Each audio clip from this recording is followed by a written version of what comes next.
Atlantis, Milo's Return is a pretty good film. I didn't love the first film, Atlantis, The Lost Empire, but I'm currently watching every John Mahoney film, so I figured it was worth watching now, and I'm pleased I watched it. This was released in 2003.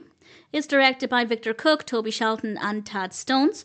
It's written by Steve Englehart, Thomas Hart, Kevin Hobbs, Tad Stones, Marty Eisenberg, and Henry Gilroy, with a voice cast including James Arnold Taylor, Cree Summer, John Mahoney, Corey Burton, Frank Welker, and various others. We do, of course, have a brilliant voice cast. And the narrative, while it didn't fully appeal to me, was certainly not too bad.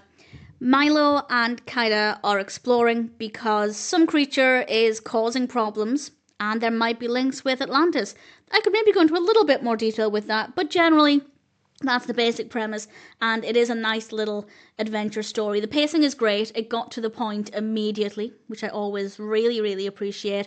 I wasn't overly invested in the specifics of the narrative, but I certainly wasn't bored, and there wasn't anything about the story that didn't work. We do have some good animation, no problems there either. The water animation in particular looks very good. I am quite particular when it comes to animation, water in animation. I don't know why that specifically, but it has to look really good to be enjoyable, and I think they did a very good job with that. Not the most exciting colour palette for some of the scenes, but a very believable colour palette. But some scenes have gorgeous, bright, vivid colours that are really beautiful to look at, so it has a nice balance there. We also have good voice acting and very well written, believable characters, a really good use of music and sound, and as a sequel I thought it was not too bad. I am, again, saying that as somebody who doesn't love the first film. If you're a big Atlantis fan, you might be looking for something specific from the sequel.